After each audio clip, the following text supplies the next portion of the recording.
the final plague, and through the Red Sea, based on Exodus chapter 10, verse 21 through chapter 12, verse 51.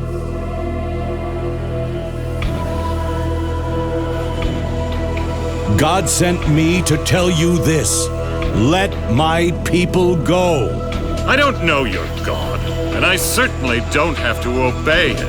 I'll show you who's boss. Because of Pharaoh's hard heart, God sends 10 plagues.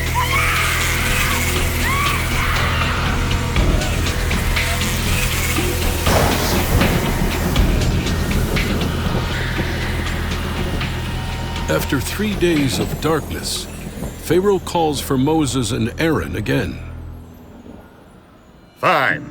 You may take your women and children, but your sheep and cattle must remain in Egypt.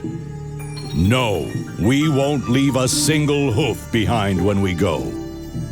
Then you'll all stay right where you are. Get out of my sight. If I see your face again, you will die. But Moses is no longer afraid of Pharaoh.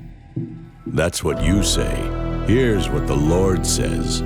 Tonight, every firstborn son in Egypt will die, including yours, O Pharaoh. You will know grief worse than any Egypt has ever experienced. And then you will come to me on your hands and knees, and you will beg for my people to leave. Quickly, Moses calls for a meeting of the Hebrew leaders. God told me that the angel of death will strike Egypt and take the firstborn of every family. Firstborn of every family? Moses instructs the Hebrews on how to protect their families. Why are you putting lamb's blood on our doorpost? God told Moses it would be a sign to let the angel of death know to pass over our house. Surely this will bring our release from slavery. 9 times Pharaoh has broken his promise to let us go. What will he do this time? That evening, every Hebrew family packs all of their possessions, hoping that they will finally be able to leave Egypt. They eat a meal called the Passover, because the angel of death will pass over their homes. Just before midnight, What is it? I have no idea. What is it, Mommy? It is God's destroyer. Come away from the window.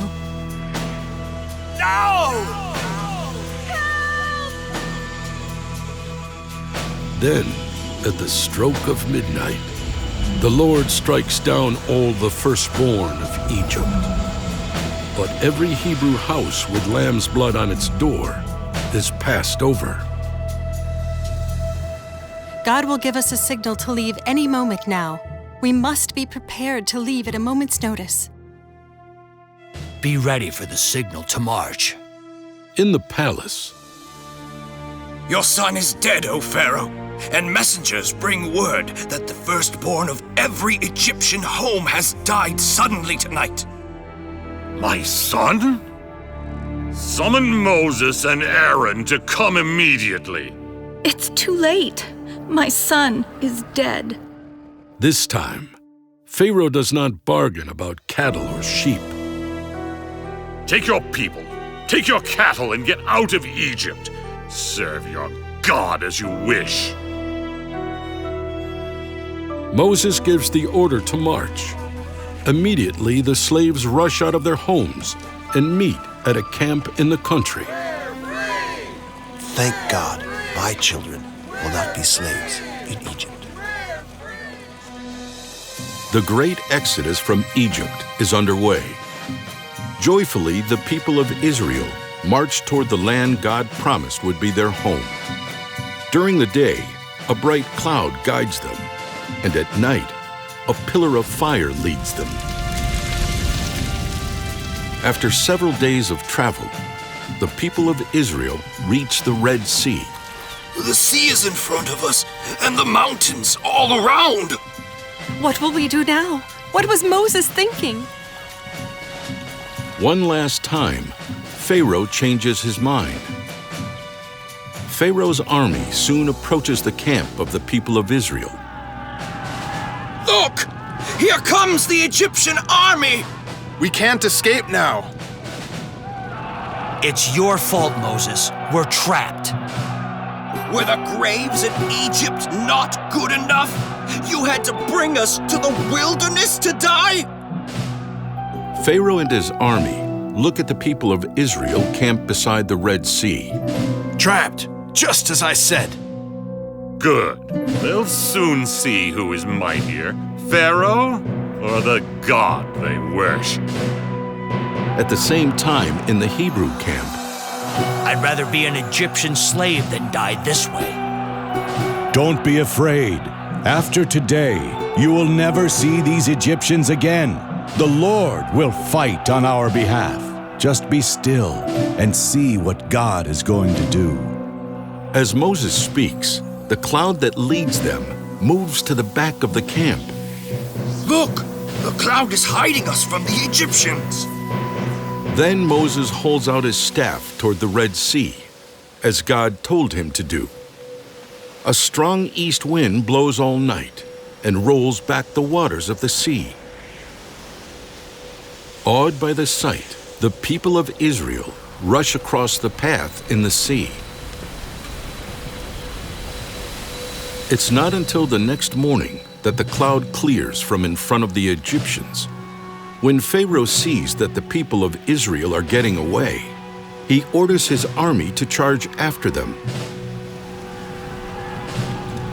The Egyptians race out across the seafloor, but sand clogs their chariot wheels. Then Moses puts out his hand again.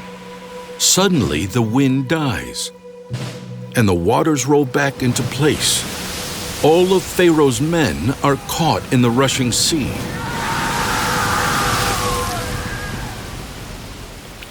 Safe on the other side, the people of Israel look back.